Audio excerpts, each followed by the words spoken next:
Welcome everybody to our ESRC Festival of Social Science event, and our session is entitled "In a World of Fast Fashion, is Sustainable Retail Possible or Even Desirable?"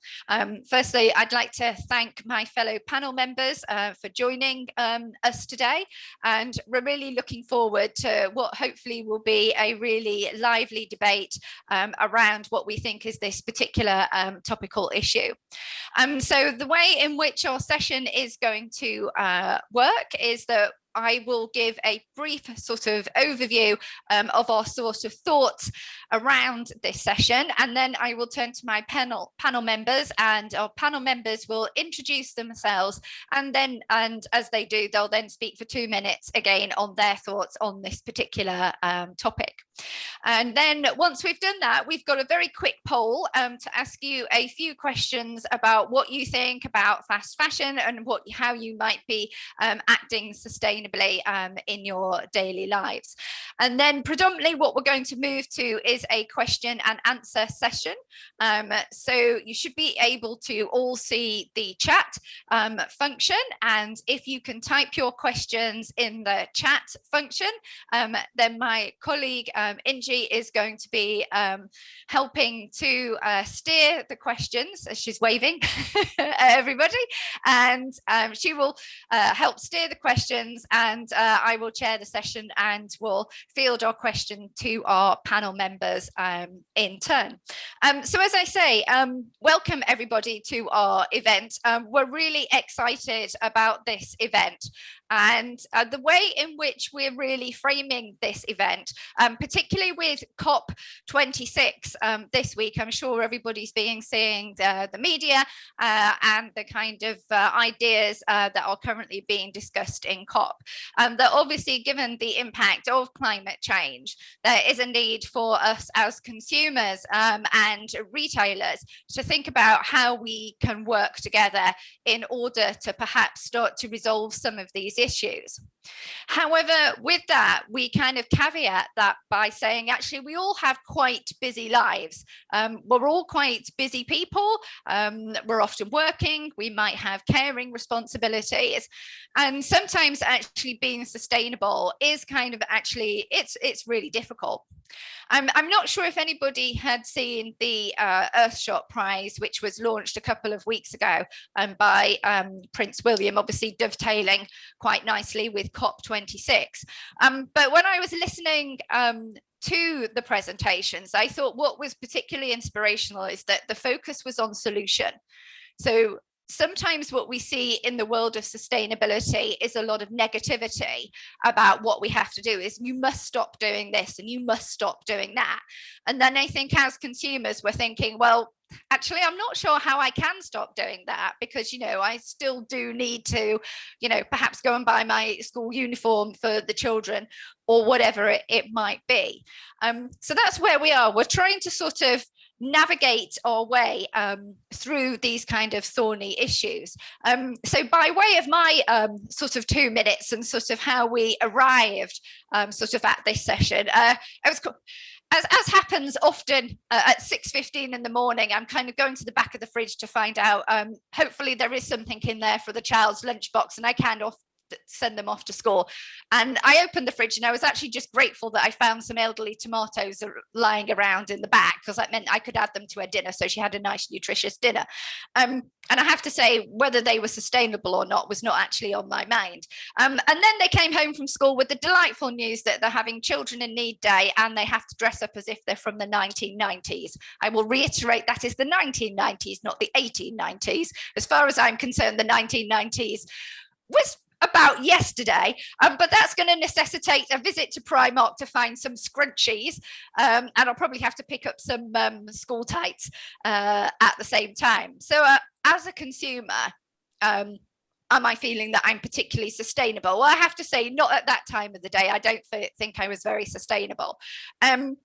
But then I thought about it and thought, well, actually, hang on, maybe I'm actually not that bad. Actually, as a family, we do only have one car. I'm quite good at upcycling and recycling. And if I've got some kind of spare material or an old pair of curtains, they'll get turned into some kind of home furnishings. I am vegetarian. I do try and buy vegan makeup. So again, that's sort of trying to articulate the kind of dilemma. And I think also one of the questions I have as a sort of retail academic is, as retailers, what are we looking for retailers to do, and what type of solutions are we looking for? So for example, one of the things I'm always looking for is the retailer going to help me and have less kind of packaging? And I think perhaps small actions from us all can actually add up and have a large kind of scale impact. So that's our kind of question. Is it a balance? And in a world of fast fashion, can we be sustainable? So our plan is that we're going to try and find out. So I'm going to hand over to one of my colleagues. I think just before I do, I think I should probably actually just remember to tell everybody where I'm from. I'm Sarah, and I'm one of the senior lecturers at the University of Birmingham, and I also work for our College of Social Sciences, and I'm really passionate about talking about retail. So I'm going to hand over to Finola next, who will introduce herself and give her thoughts on this topic. Thanks, Sarah. Hi, I'm Professor Finola Kerrigan, and I am the Director of the Fashion Business Research Centre at London College of Fashion, University of the Arts, London. And I'm very happy to be here. So thank you to Sarah and Ingy for inviting me. And I wanted to start, so, as Sarah kind of mentioned, we often get the very negative side, like bad consumers, bad people, we're killing the planet. And that, that's true.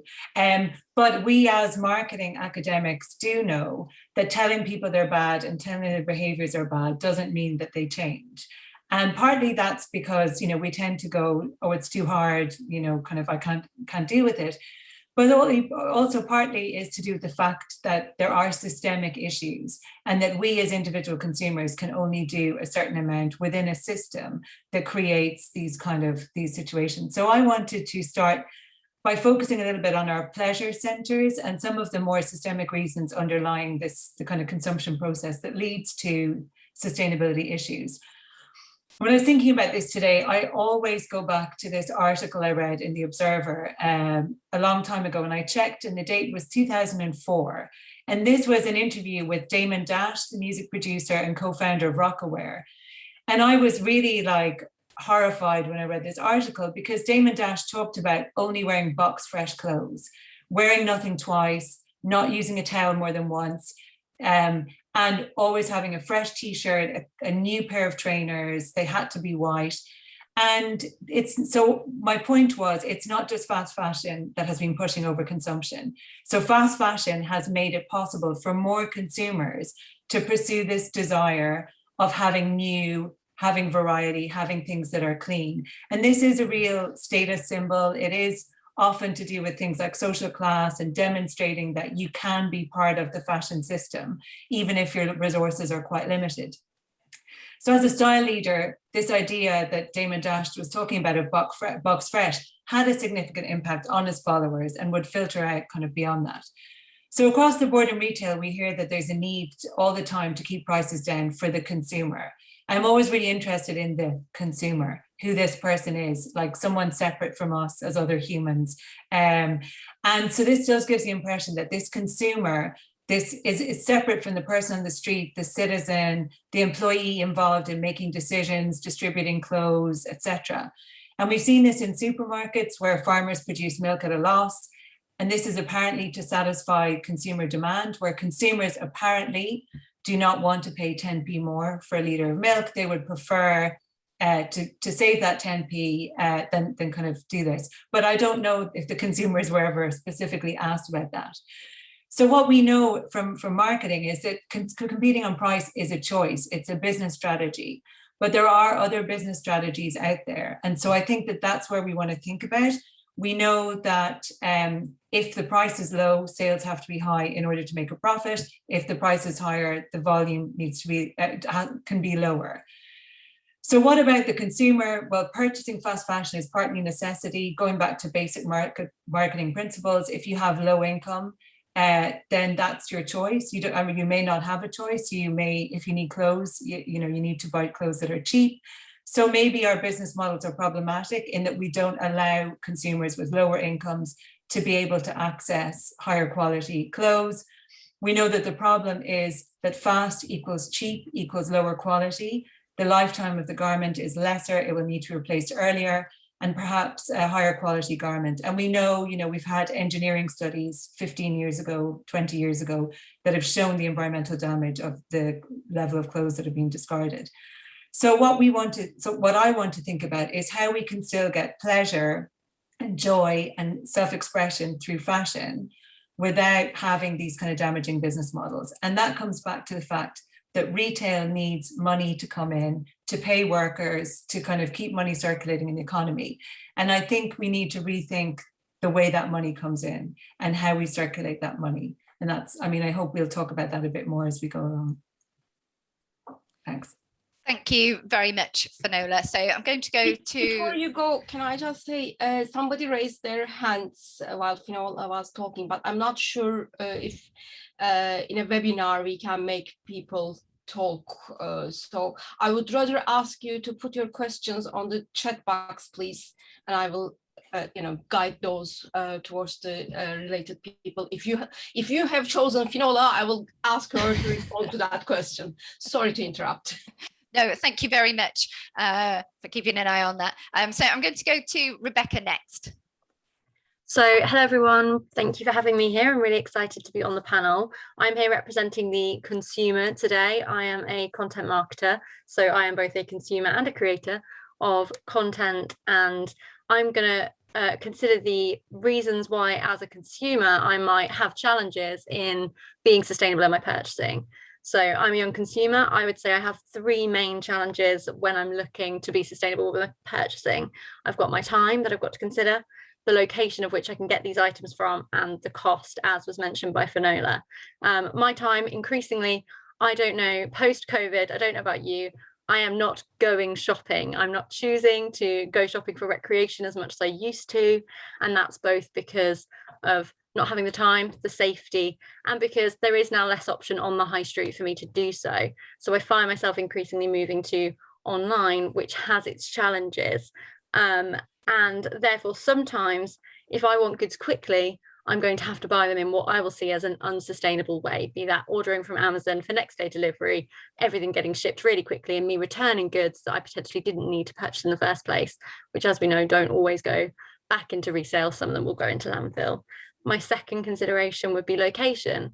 I now live in a small market town post-COVID rather than living in the big city because I can do my job from home. That gives me fewer consumer options in terms of the shops on the high street.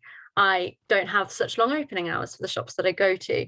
So that makes it more challenging for me to make sustainable choices. Whereas when I lived in the city, I could pretty much go shopping between, 8 in the morning, 7 at night, and I had a huge range of shops that I could pick from. So having that choice limited really means that I therefore can't make choices in a sustainable way as easily.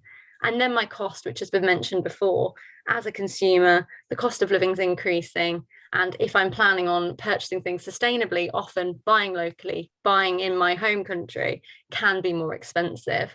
And that's something that I potentially might not think about as the first option of, oh, should I buy something local when I see something that I can go, oh, I could have that now, and I could have it for free delivery, and I could have it tomorrow. And however, as someone who's really interested in fashion, someone who takes pride in what I wear, I'm really interested in wearing something quirky, and something that I do find as my kind of choice as a sustainable purchaser is to shop in thrift stores, charity shops, vintage stores.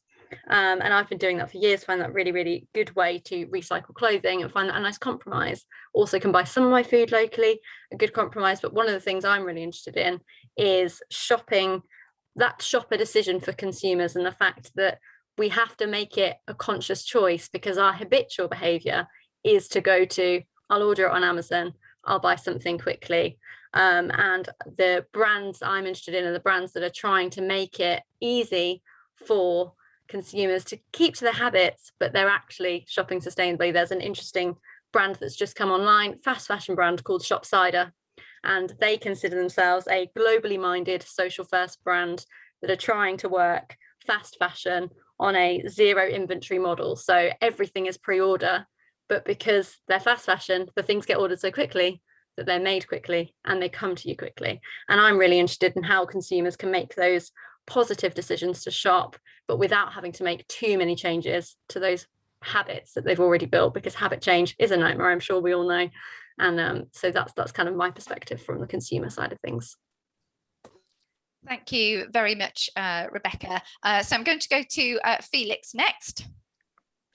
Hi everyone, my name is Felix. I have graduated from the University of Birmingham in 2015, studying business management. And for the last 2.5 years, I've worked for the Aldi South Group, which is the parent company of Aldi UK. I am in the International Corporate Responsibility Department. So my main job is working on sustainability initiatives that touch on all of the Aldi South Group's operations and supply chains, particularly looking into tropical fruit supply chains. Now, my interest in sustainability is really to make sure that the products we sell and the products we procure are sold and procured in a sustainable manner. So my main focus is on our supply chains. And I would like to give you a brief example of why I think personally that sustainable retail is possible. The Aldi South Group in 2016 has set itself a target that by 2025 it will reduce operational greenhouse gas emissions by 26%. Now we have overachieved on this target this year already, reducing greenhouse gas emissions of our operations by 31%. So a very nice example of what can be done within a company.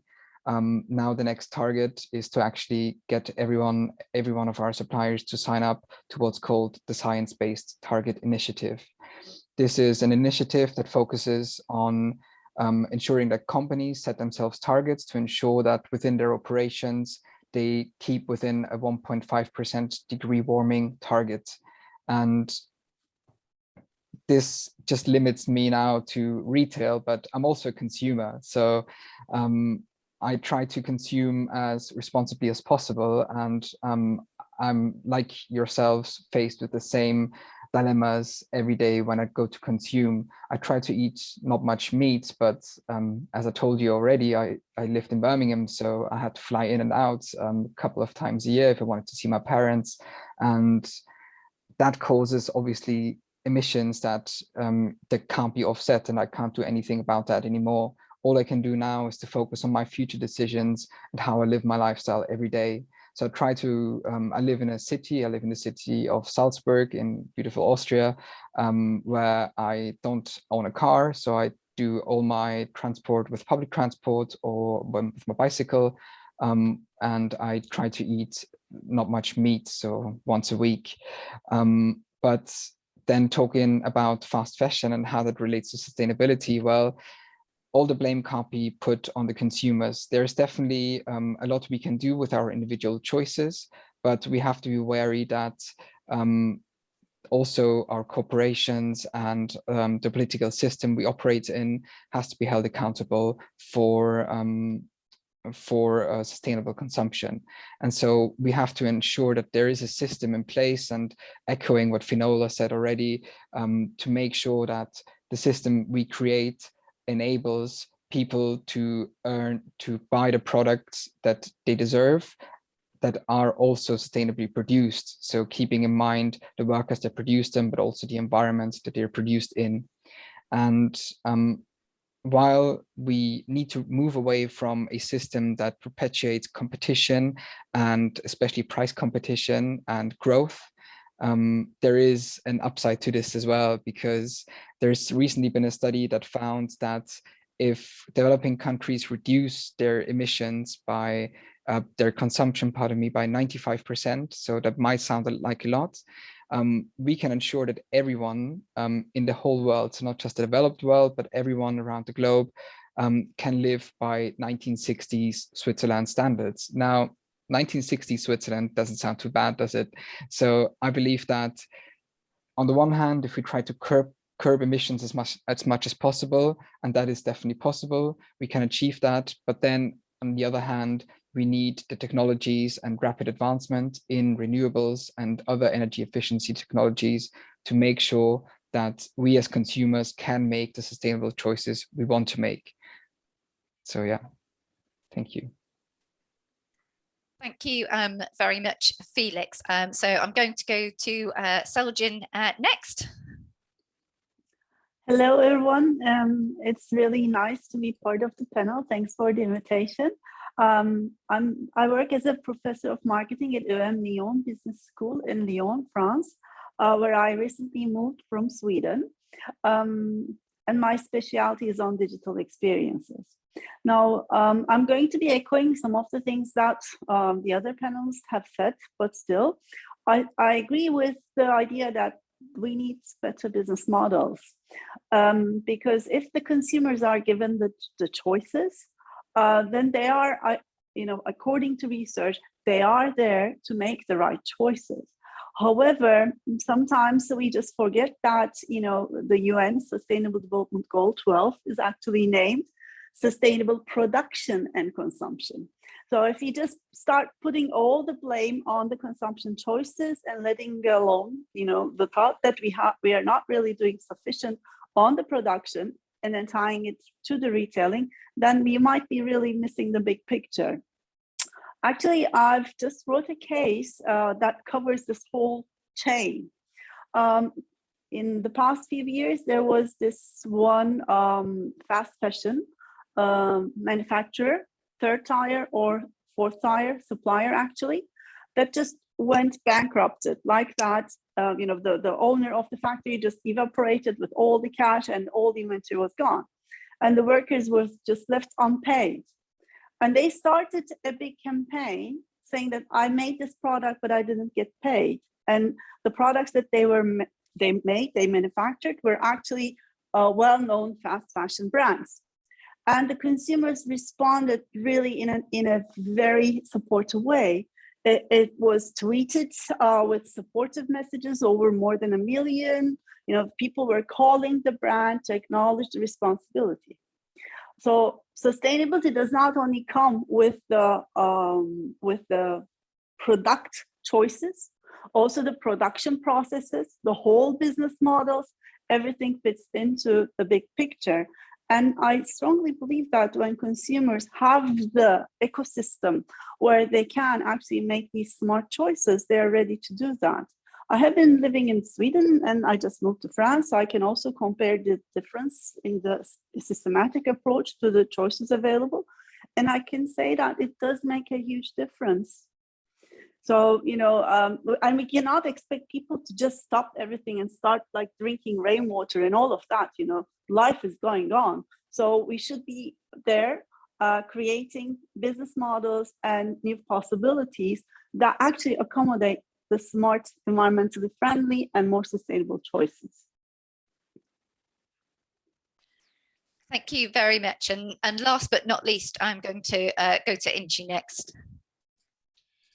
Yes, hello, my name is Inci Toral and I'm a senior lecturer at the University of Birmingham Business School. Actually, we work with Sarah, so I'm the second host here. And my point in this is I actually, like Selcan, I will be echoing most of what has been said. For instance, like Felix, I also deliberately used public transportation, and because I want to make sure that we are making the right choices. But if you just remember at the beginning of COVID, all countries, when they were all going under lockdowns, we realized that the air cleared immediately, and then the nature started to refresh itself. And now that we are getting out of that slowly, we are going back to where we left the pollution, where we left our consumption. On the other hand, there is this dilemma. Personally, I'm also a consumer, so personally, I think that I'm making the right choice, public transportation or eating more vegetables, etc. However, at the same time, I need to be traveling. I'm going to go back to my country and I will be using not the most polluted ones like holiday cruises, but I have to take a plane. Or if you think about it, I need that holiday. I also possibly need those pair of shoes because I feel I'm working hard under COVID, this or the next, I'm feeling down. I need to pamper myself. Does it have to be consumption? Sometimes yes, because just quick wins, just like Rebecca was saying, I want it now, delivered tomorrow. So these are the things that we are all facing it. And can we do more as not only consumers, but the organizations, retailers, can they help us actually while we are doing the right choices? Can they help us also to give options which are more responsible, which are more sustainable, so that we don't actually feel that dilemma, oh, I'm doing the right thing, but now I have to do this. I cannot do the right thing.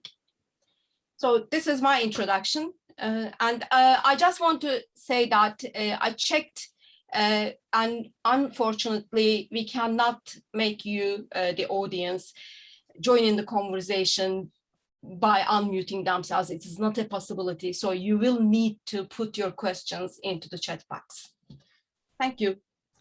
Thanks very much, Inji. So what we've got is we've got a very quick poll. So hopefully by the wonders of technology, this will actually work. But we've just got a very quick poll. It's just 7 questions.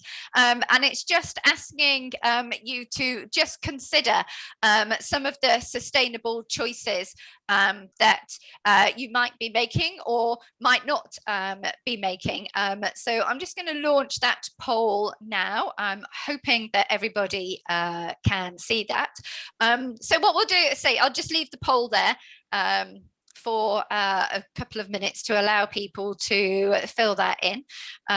If you can't see it, then please, I will say shout loudly, but it will have to be shout loudly via the shout loudly via the chat. But I can see a couple of people are filling it in, so that's good.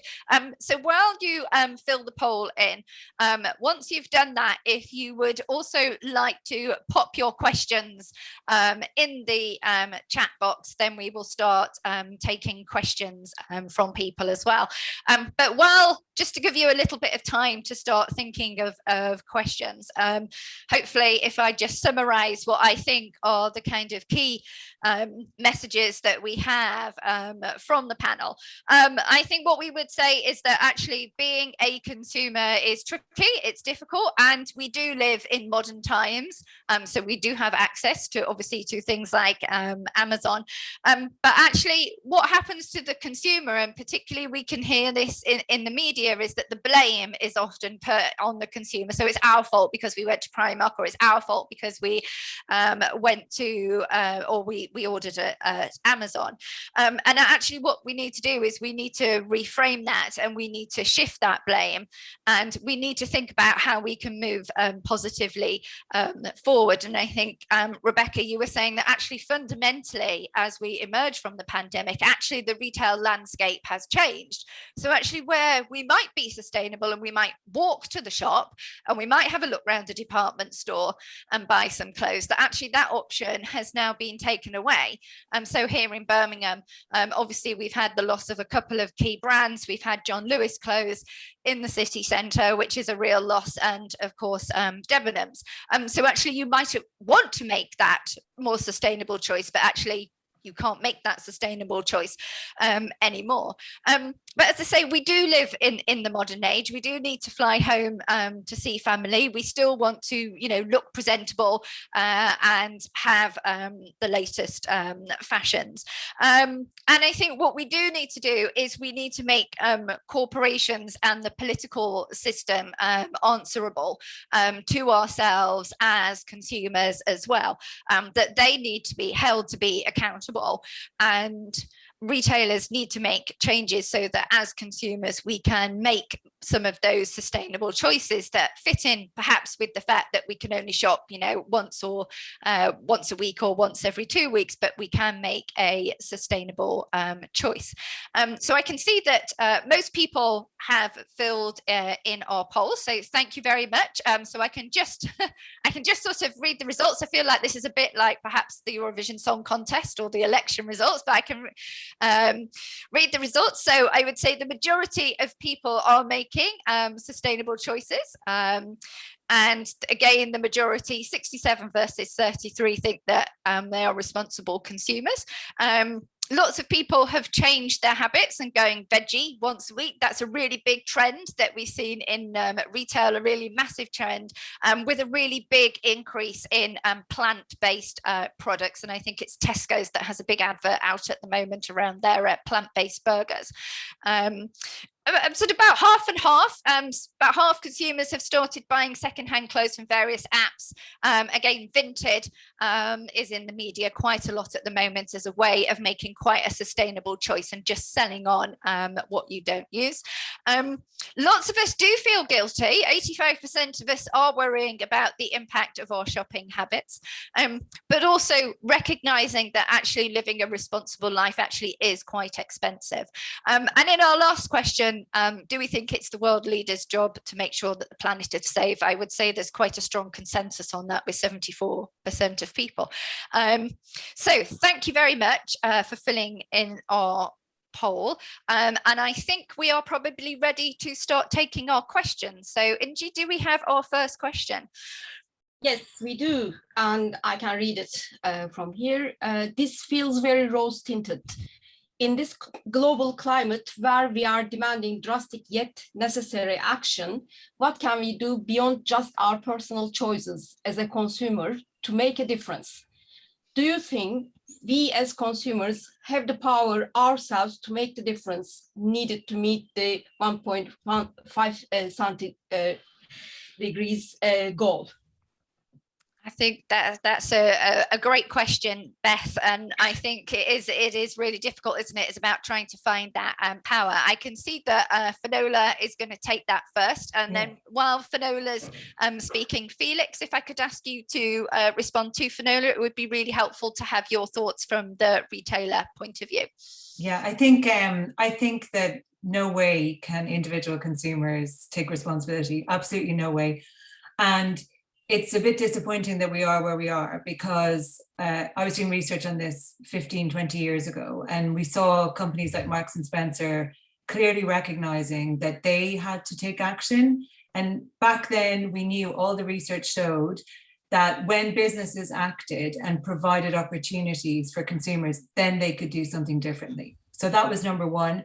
I think the first thing that we as individual consumers can do is, when we see businesses responding or trying to take action, that we show support for them, whether that's buying what they're selling or just kind of, publicly supporting them around that. Although we know that there's a lot of greenwashing, we have to kind of, navigate that. But the second thing is a much more systemic one. And that is around, and I don't know, I was at a great talk on Friday. There was a sociologist from the US who's been looking at the environmental benefits of a 4-day working week. That's a massive thing. So we know that the economy is overheated. We know that many of us are overworked and stressed out. We know that lots of people are underpaid and are not able to participate properly in the economy. And we know that we are always told we need to buy ourselves out of recession. We need to support businesses so they don't go under. So that we're always getting that kind of pressure. But really, we need to put pressure on our political leaders to radically look at change. And so this, particularly in the UK, this idea that we are stuck between these kind of crazy lefties with their crazy ideas about public transport and crazy ideas about, I don't know, kind of nationalizing energy or whatever, and some kind of proper, sensible, grown-up policies is a problem. So this kind of weird political system that's more like a kind of popularity contest, we will never, ever solve this problem. So until we have like a real serious desire to engage with the masses of research that's out there that shows that the current kind of capitalist model, overheated growth, is the problem, then we won't get anywhere. And so I think that we as individuals can vote, we as individuals can lobby our politicians, and that's one thing that we can do, that I kind of feel like, particularly in this country, we're almost told it's not our business to tell politicians what to do. So, I mean, that's my country. Thanks, Finola. So I turn to Felix. Thank you. So firstly, I'll definitely echo what Finola has just said. I fully agree with the fact that we as consumers are also political choice makers, and these choices need to be carefully made because they reflect our daily lives and they reflect what the future is going to hold. Having said that, also as the private sector has a responsibility to ensure that both on a social as well as on an environmental perspective, we work towards real action. And I think the comment really related to environmental sustainability and what we can do to ensure that we hit a 1.5 degrees target. Now, the Science-Based Target Initiative is definitely a good first step, but it's not the end of the road. So we need to be aware that even as corporations are working towards that, we're still embedded in a system that relies on growth.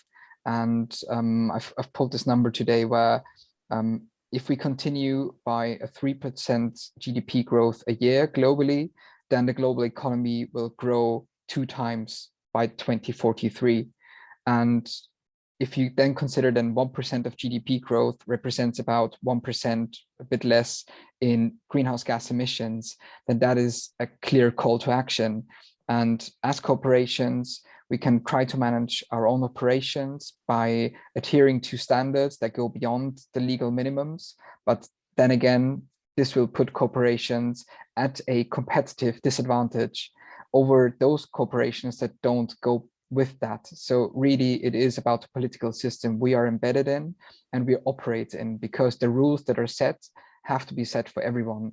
And of course, we as consumers can do our best to ensure that we support these companies that go beyond what is required from them. But to really make systemic change, the rules have to change, and all the rules that are set for business and for the private sector and for energy and so on, these have to change in order to really make systemic change. And as we see right now, with the global climate conference going on, there are certain countries that are, because they are very protective of their carbon industries and of the fossil fuel industries, there won't be much movement. So we as consumers can only do so much as vote, show our will to support companies and to support initiatives that go beyond what we currently have. And I think, I think that quite summarizes my point. Thanks very much, Felix. I hope that's answered your question. So feel free to come back and respond to that in the chat. So I think if we go to our next question, Inji. Yes, the next question is, how successful do you think social media campaigns that try to tackle fast fashion are in changing consumers and also producers' behavior? Okay, that's a really great question. This is one of the slight downsides of Zoom, because obviously I can't look straight across people. But Rebecca, I think you could probably guess that as our content manager, I'm looking straight at you. So if you could take the first response to that, that would be great. Yeah, so I think this is a really interesting question. I mean, social media campaigns trying to tackle fast fashion is basically you're using the same means as the fast fashion are to advertise their products as you are to try and contradict them. And actually, at the moment, I don't think that the voice of tackling fast fashion is anywhere near as loud as the voice of the fast fashion brands. They have such a high turnover of produce, they have high profit margins, they are producing things at such a rate that the advertising, I mean, I'm sure we've all seen the advertising for big fashion brands like Shein, all these big names that produce things at a huge rate out of a lot of them out of China. And I think on social media is not necessarily, I mean, it's one of the only ways you're going to easily access these consumers, which is why you're understandably going to contact them through that means. But I don't think at the moment the actual fast fashion campaigns on there are going to have too much impact. Now, what I think will have the impact is if you can start helping consumers to understand the actual impact of their purchasing choices. Once they can start to see that, that's when they'll start choosing to shop with some of these brands that are making more sustainable choice. And at the moment, I don't actually think on the scope of brands that are advertised to us across social media that are competing with these campaigns trying to stop it. I think there isn't the breadth of choice for consumers to try and shop in a sustainable way. And they're therefore just going to have a poor choice. It's the best of a bad bunch. And they're going to have to pick from, well, would I rather order this online or order this online? Because if that's where they already are, surely that's not the place to tackle them.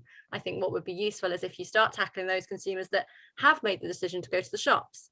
I know it's old-fashioned, billboard advertising, things in storefronts that tell consumers you have made a good choice. You've come to the store, you've chosen not to buy online, not to add to that waste line that comes with sending things back, etc. And I think that's where you need to start tackling the change. And once you've got it in people's mindset, that's when you could start with the advertising online to try and target that audience that at the moment just don't have the appetite for it. I hope that helps answer your question. Thanks very much, Rebecca. Does anybody else from the panel want to add anything to that?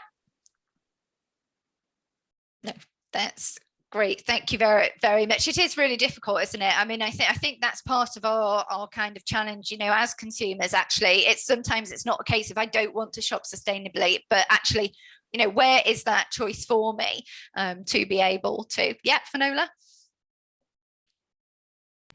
I suppose the only thing that I'd add is that even the sustainable fashion brands are trying to get us to buy, and they're trying to get us to buy more stuff. And that just means more stuff is created. And I think that's, you know, that's just kind of not really tackling the issue. And so I think that's, you know, probably problematic. But I think that some of the kind of influencers that are trying to not promote things, but are trying to kind of influence us to kind of change our lifestyles, maybe we will see some kind of impact of that.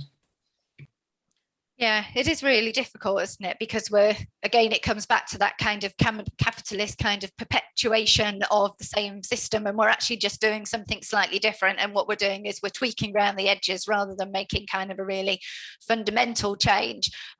Probably perhaps slightly egotistically, Inji, I'm just thinking about the blog post that we wrote, and one of the thoughts we had in there is when I kind of reflected back to my kind of grandparents' time, they would actually be far more sustainable from ourselves. Now, sometimes, again, that is looking back with kind of rose-tinted glasses, but actually I don't think I was. I mean, so a lot of this would have been driven actually fundamentally by necessity, because a lot of the kind of emerging capitalist choices just wouldn't have been available to them financially.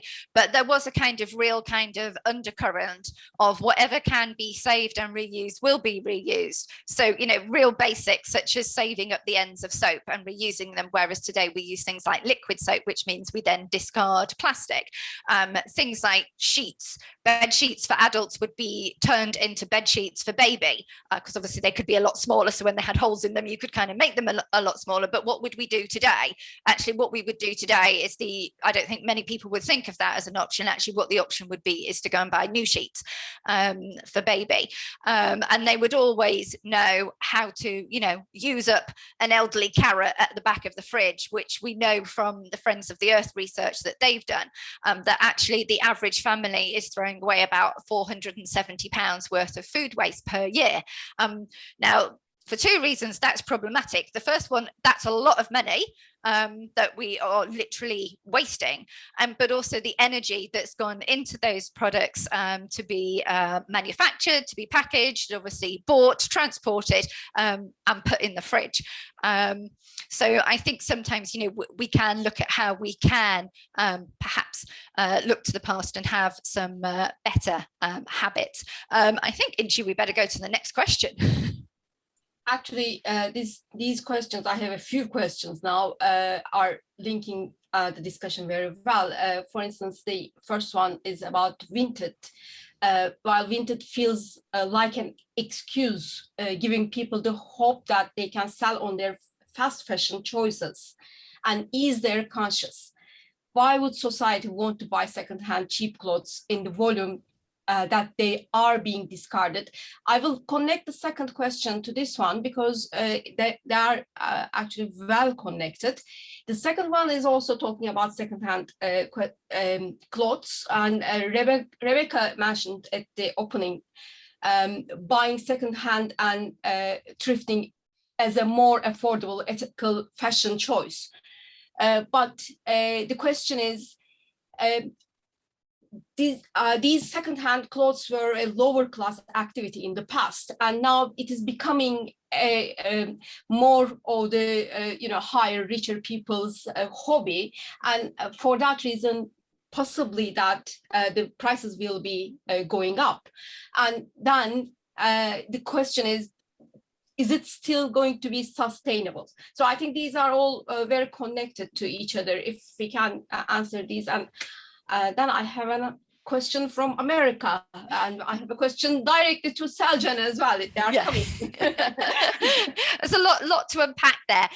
So I think I'll go to Selcan first, to perhaps answer that. Can sort of Vinted, is that sort of, can that truly exist in the, can we be sustainable in a capitalist society? What are your thoughts?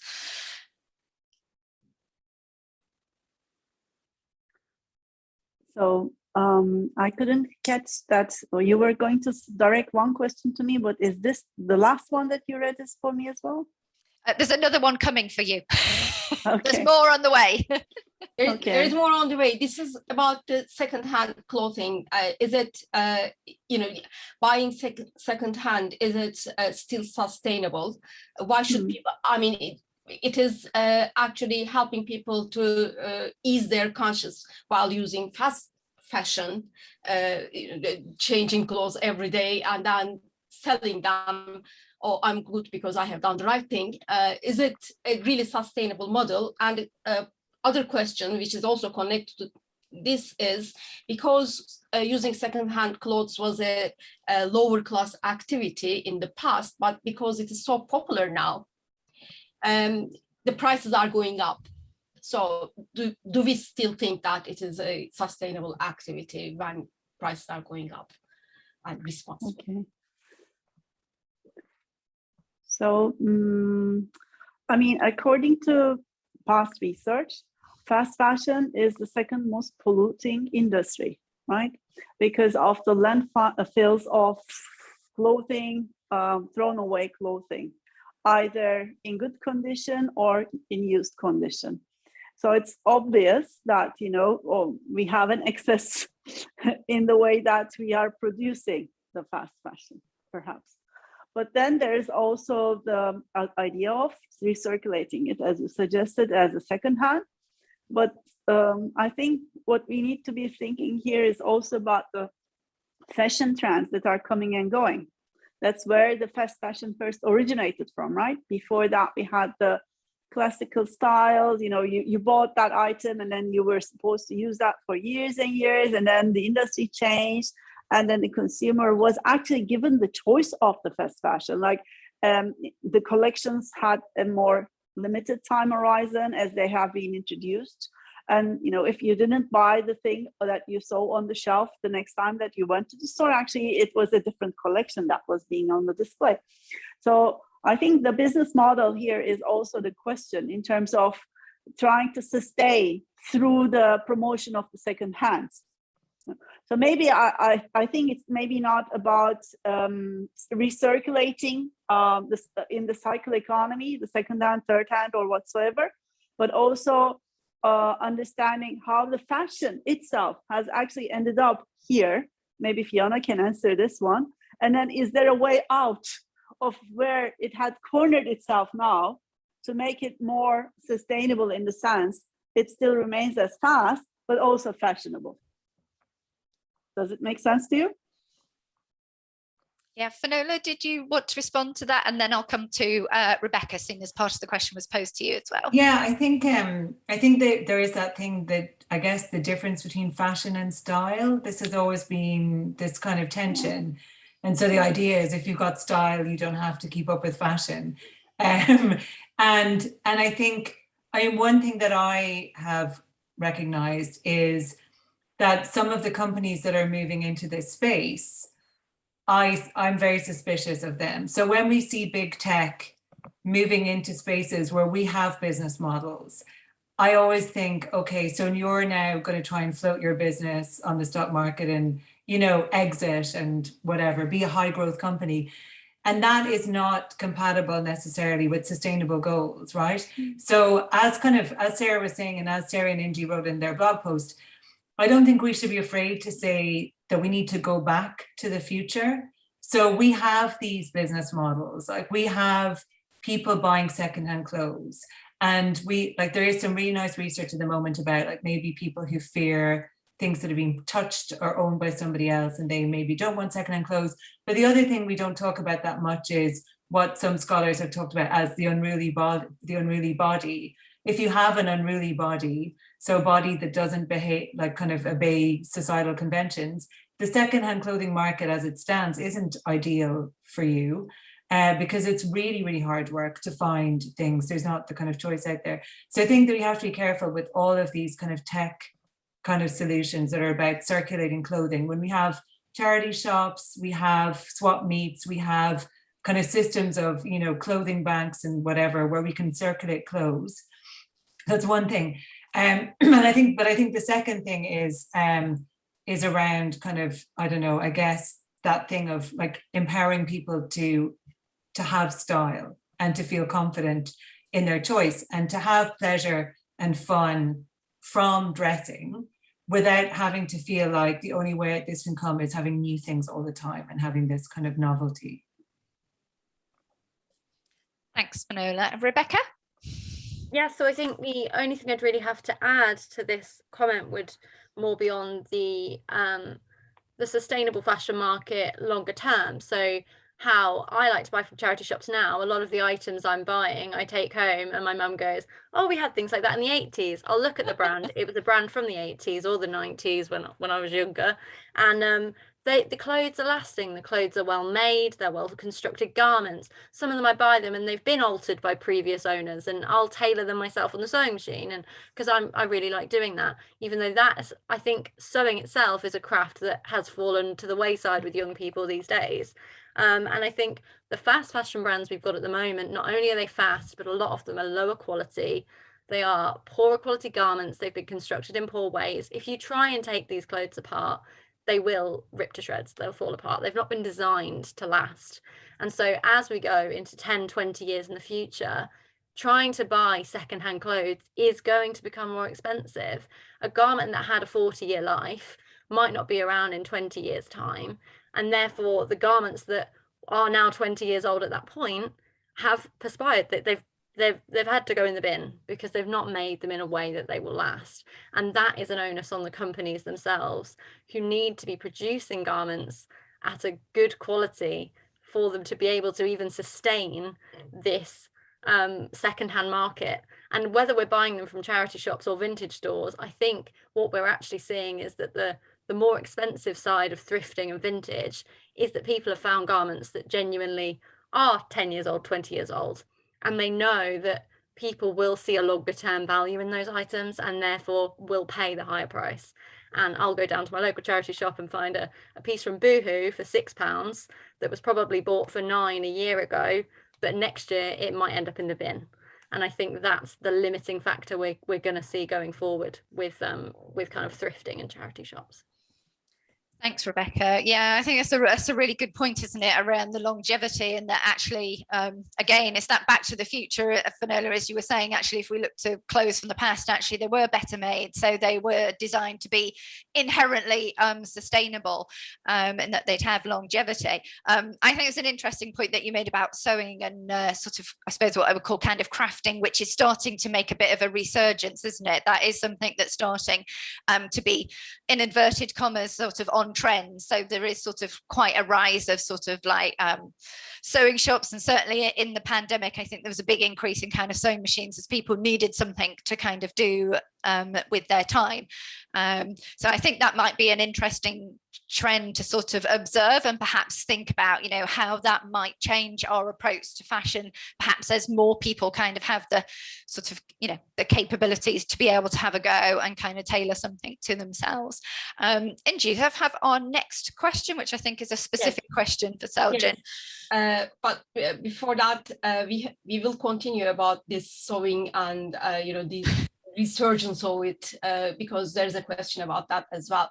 But this question is specific for Selcan. For the case study you did, Professor Selcan, was there any ethical and or moral conflicts that was brought up during or after the incident. How is sustainability affected by ethics and morals in being sustainable? If that might make sense, the question is. Yeah, it does. It perfectly does. Thank you for asking that. I don't know who asked it, but it's quite to the point. So thanks for that. Actually, it was mentioned just beyond that. There was a violation of human rights in the sense that, you know, these people actually worked, they produced things, and the retailer was selling those things. We don't know if they are traceable, like that particular thing that they produced was on the sale, but the retailer was making money, and the workers didn't get their payments, their sovereigns, their rights, you know, their security, the social security payments were not even made. Some of them were on cancer treatment, you know, some of them had their parental leaves, and their rights were ripped off. So this was beyond just being a sustainability issue at that point. It was a matter of actually violation of human rights, because you have people working but not getting paid. Free work is a violation. But what was interesting there was that, you know, we don't often see in the literature the connection of the whole supply chain. We have like the producers, you know, everybody transfers their goods to the next step, and then we have the retailer that is producing, that is actually delivering the produced goods to the consumers, to the end consumers. So the literature most often looks at the tiny interactions in between these entities, and we rarely see the consumer actually enforcing the brand, the retailer, to become accountable for all the promises that they made in the supply chain all the way to the back. So it was in an interesting way that the entire suppliers, workers reached out to the consumers, who then pressurized the brand to do what they had to do. So there was, you know, all sorts of ethical dilemmas, moral dilemmas that you can name. It's going to be out early next year. So perhaps you can have a go at reading it. I will make sure that I put it on my ResearchGate page. Thank you very much. Felix, can I just ask that question of you, and just from the retail, you know, from the retailer point of view, do you see any particular changes in sort of buying habits, you know, perhaps when sort of, you know, like COP26 and things are happening in events? Do you see this kind of like perhaps a kind of change in consumers' behavior? Do you have any sense that perhaps morals and ethics are present in their decision making? Well, I would definitely say that morals are present in decision making.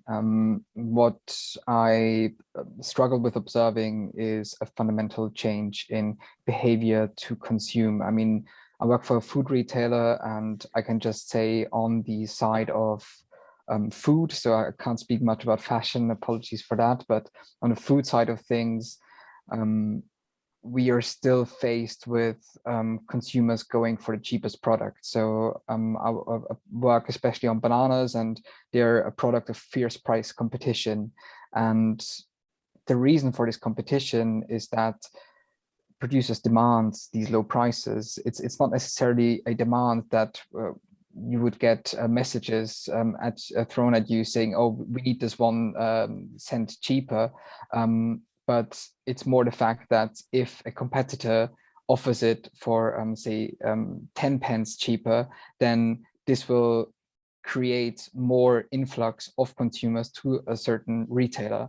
And so hence why I do believe that there is change, but we need more, and I think Rebecca said this earlier, we need more social media. We need to be more active in showing to the consumers what the impact of their choices is. We try to do that as well, but I think you would only really have to watch documentaries to get at least a grip of what is actually happening in these supply chains. And there are some which are more easy to trace back, like fruit, which is fairly simple, right? The product is grown at the farm, and then you can see at the farm what is the condition. But take garment textiles, which have so many different production facilities involved, and as a retailer, especially, it becomes very hard and very challenging to actually trace all of this back to the original production site. So going from tier 1 all the way to tier 6 or 7 or 8. So from the cotton field to all the input producers.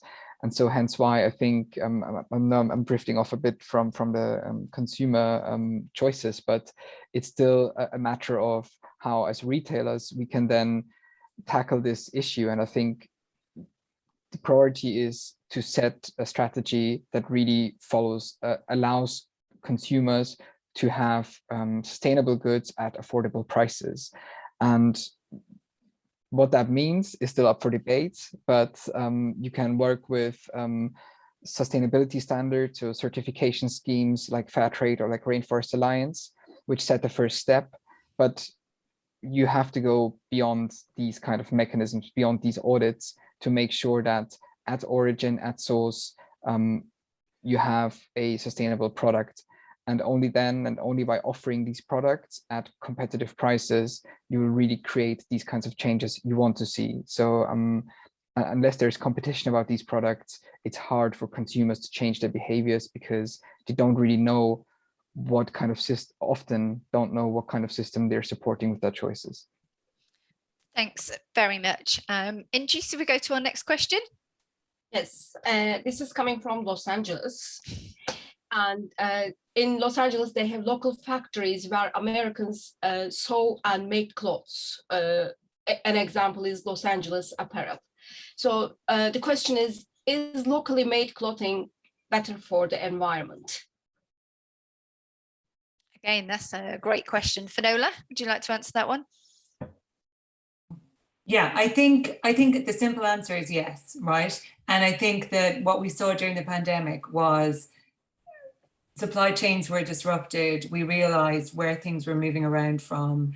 We had supply issues. You know, Rebecca talked about the issues around returns and so on. So we had an interesting session in September at London College of Fashion on the future of the fashion business.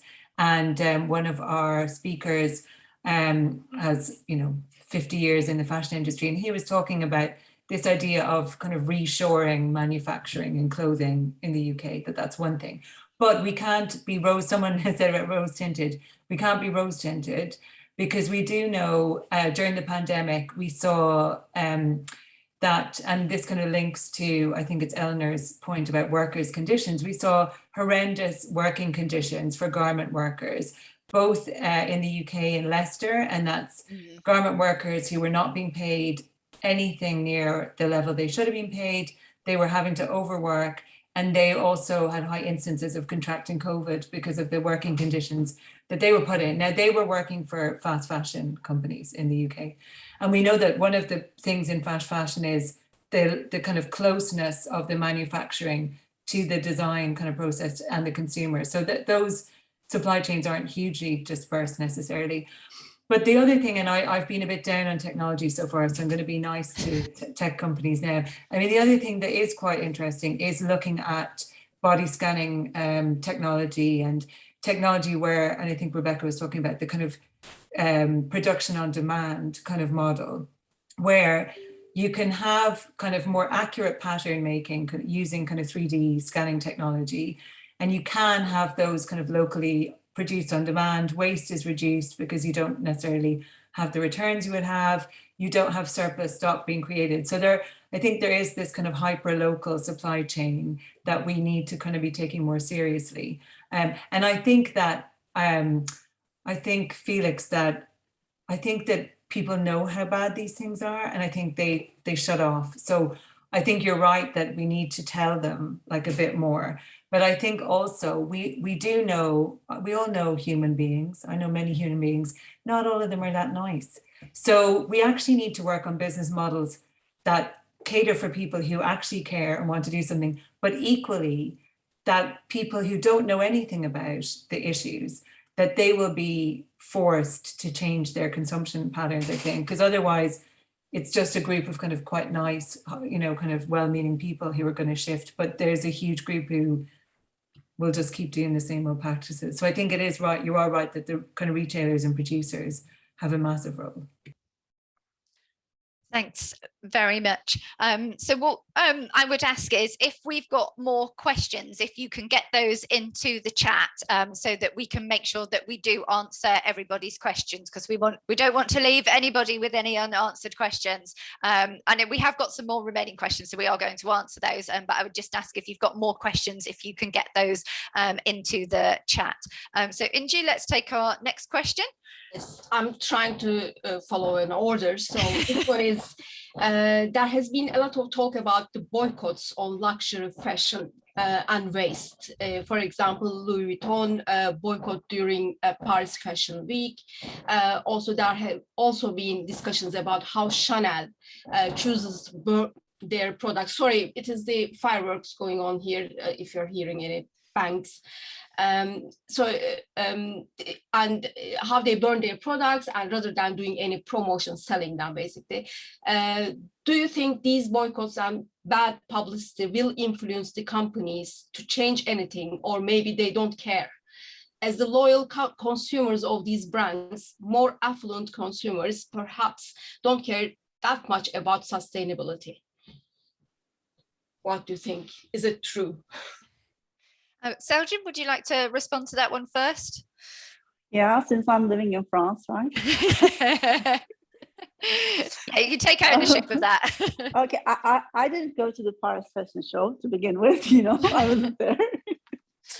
I mean, well, looking at it from the branding perspective, these brands have a quite established brand equity that is very well known. However, on the other hand, there is negative publicity. Negativity affects every brand. And in the long run, if this boycotting actually continues, if they are challenged by the consumers, they will have to adapt to the changing environment, where the consumer attitudes are demanding them to be more accountable, more responsible now. So it's not like the activities of these brands are not set in stone, they will have to adapt. Consumers are powerful in that sense. And, it's not just making sure that you make the right choices, but there's also the boycotting and the boycotting, So you should be aware of the empowerment that you have as a consumer. So use these two tools quite wisely. And eventually, I don't think that any brand can afford to let this go. And we see this with Coke, actually, who uses virgin plastics for most of their bottles, is now changing into, not using that much virgin plastics anymore. So, and that's like the top of the branding pyramid, like Coke, the most valuable brand of all times nowadays. So I don't think that any brand can resist that demand if it's strong enough from the consumer side. Very much. Would anybody else like to add anything to that? Yeah, me. I think I'm more pessimistic, and I think I'm kind of, Anna, like your point about affluent consumers, I think is really well made, because in a study I did many years ago, it was very clear that the more money you had, the less chance you had of being a sustainable consumer, because your lifestyle did not support that.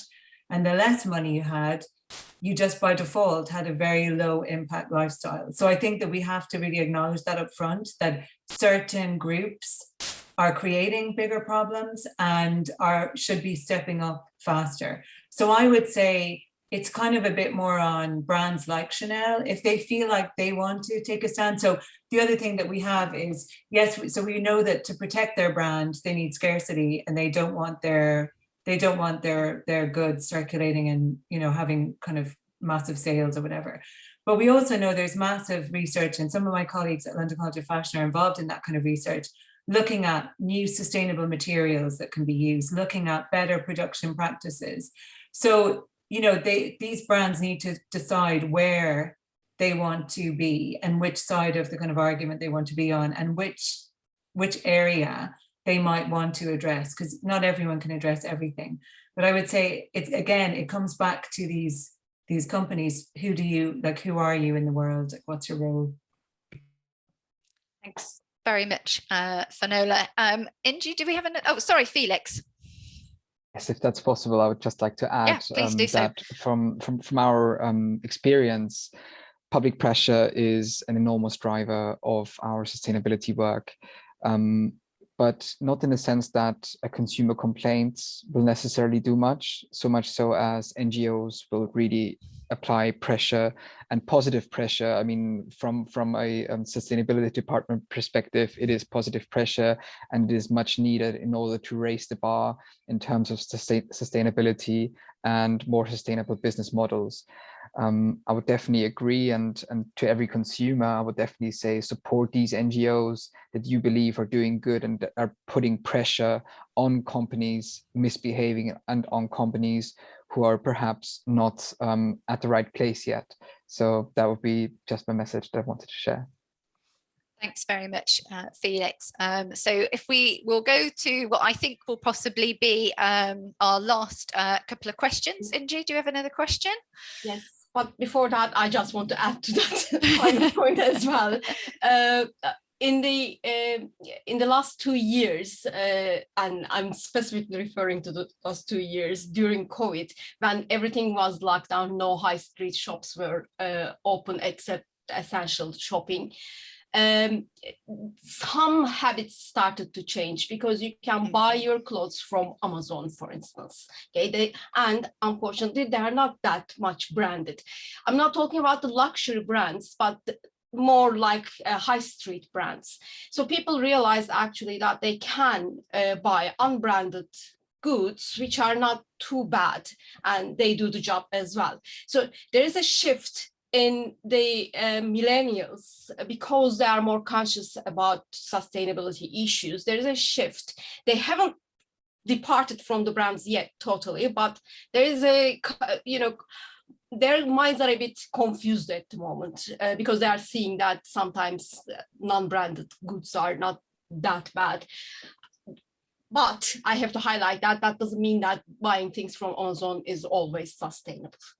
So from now on, I'm going back to the questions. I will stop. And yes, there was, Finola was actually talking about this, wasn't she? This was about the social problems that the fast fashion is causing. So exploitation of workers in the factories, and these workers stay working despite these conditions. So they are exploited. We know that, but companies keep exploiting them, and they have to work because they have to survive basically. And if we start as consumers to challenge these through NGOs or with our consumer powers, and if these fast fashion producers start to close down, what will happen to these people? How will they survive? What will happen to the employability in the industry? Yeah, Seljan, do you want to respond to that first, and then perhaps if I come to Finola second? I think this is one of those things that's explaining why we need a systematic change, why we need the political environment to actually take things in their hand and approach a systematic change. Because some of those workers that you have just mentioned, underpaid, sometimes they're not even covered with the social security, they work under the table, this and that. That shouldn't be actually existing if you think about that, right? So maybe there was the lack of the political will that actually made things end up there to begin with. And when we are, yes, it's a big concern. We are concerned that these people may even lose their jobs now that they were barely making it. Are we going to do more harm to them? I think this is one of those places where we need to actually push for the political system to take accountability. And now Fiona was mentioning the tech companies. I will also mention another possibility with the new technology. We're still bound with the political systems of the elected leaders, where there's a representation of the will of the public. But actually, if you just pause and think, we can actually have direct representation, referendums, direct voting system, this or that. The technology is actually there for us to implement all of that, right? So, I think this is a bigger problem that has to be tackled with a wider scope. Thanks. Finola? Yeah, I mean, it's absolutely a bigger problem. And I think that's, even if you look at like fair trade, and I would have always thought fair trade is great because it kind of raises the standard. But then people say, well, what about the farmers who live next door to a farm where they have the kind of certification and they can't compete in the system? So if we look at kind of sociological models, we know that we always have this idea of the core and the periphery. And we live in the core, and we benefit from cheap labor and, kind of all these kind of things. And people who live in the periphery are kind of in poor condition. So it is down to political will, and it is down to this idea that we're all equal humans on the earth. And so I think until we kind of think about that, this idea of kind of ending exploitation kind of will not kind of stop. But also, I do, like, going back to where I was talking about in the beginning, we have plenty of money in the world. I don't know. I mean, we don't always see that, but we have lots and lots of money in the world. Look at all the people flying to Glasgow on private jets and whatever, right? There's lots of money. I think we need to be a bit more radical about how we circulate money, and how this obsession with like people working really hard to get a little bit of money. Like, this system doesn't seem to work very well. It means, people aren't necessarily really happy and healthy and all these kind of things. So I think that a radical kind of acknowledgement of that our system is broken, that why do we hear about workers being exploited in countries, that are not next door to us, and go, oh, that's terrible, I'm still going to buy my iPhone, or that's terrible, but what can I do about it? So I think, we have to kind of continually lobby our political leaders to work together to kind of develop systems where we're kind of supporting different parts of the ecosystem. Thanks, Finola. So I think we'll go to our very last question, because then we've got a very quick poll to run, and then as a panel we'll just do a minute's summing up. We'll go around the panel again. But Idji, can we have our last question, please?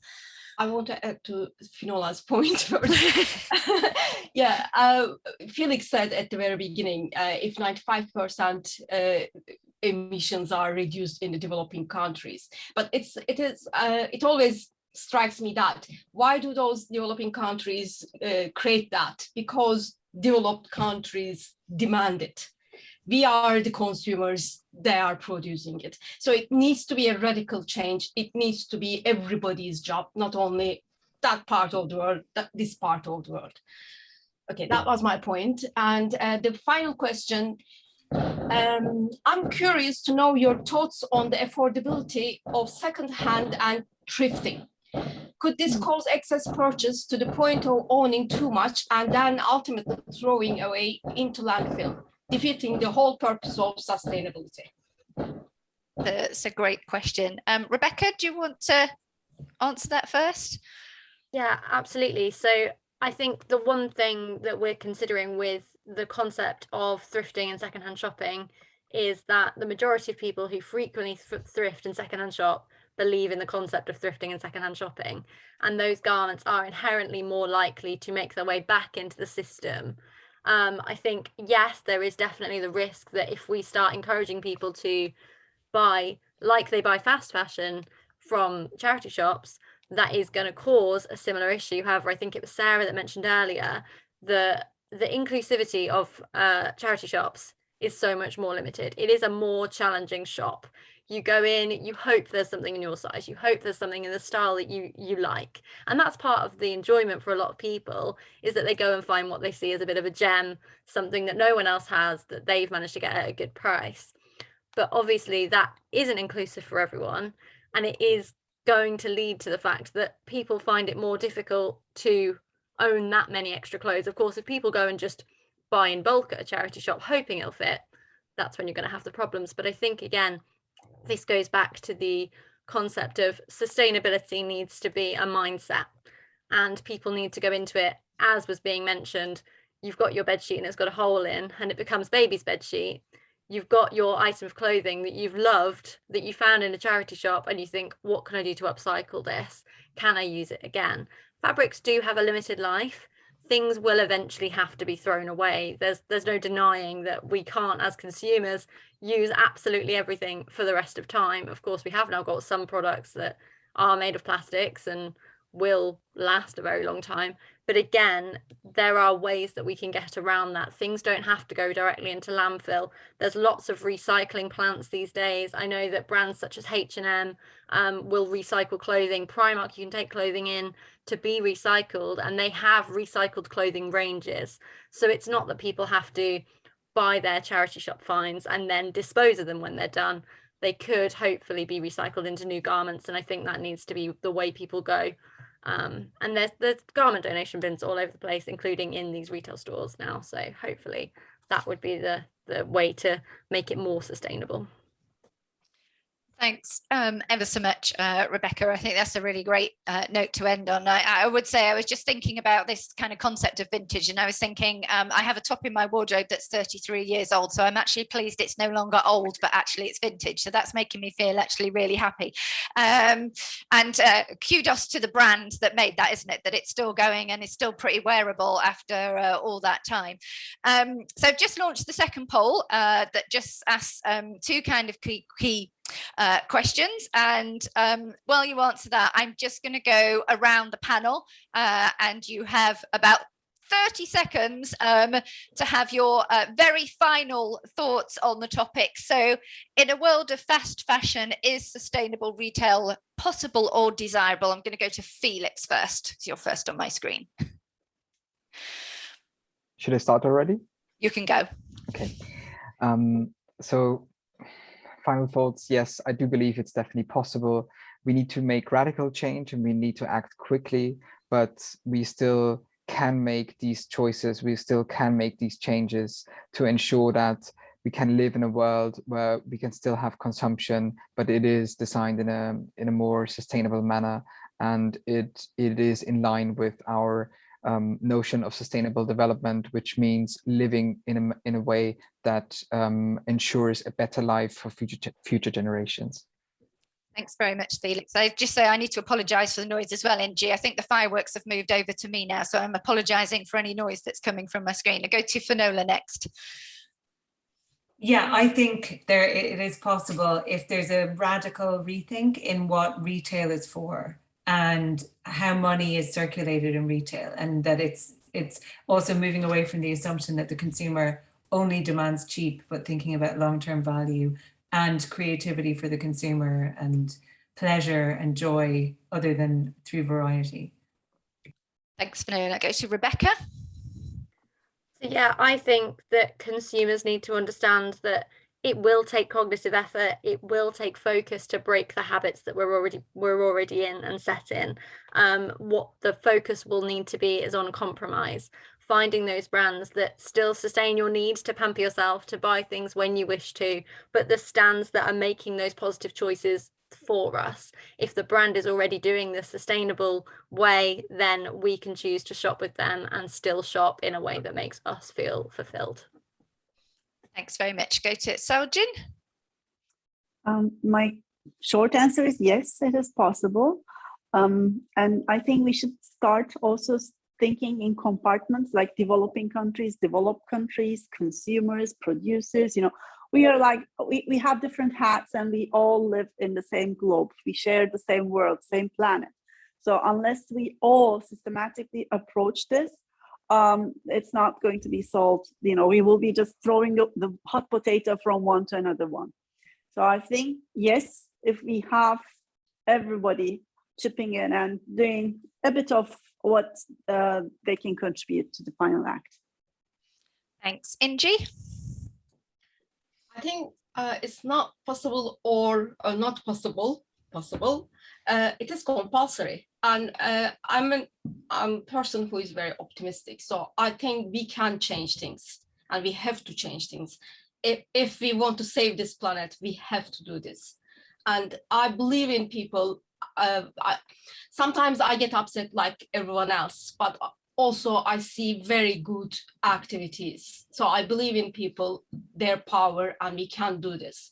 And if we can change, we can change retailing, we can change the way the world is ending at the moment. Thanks, Inji.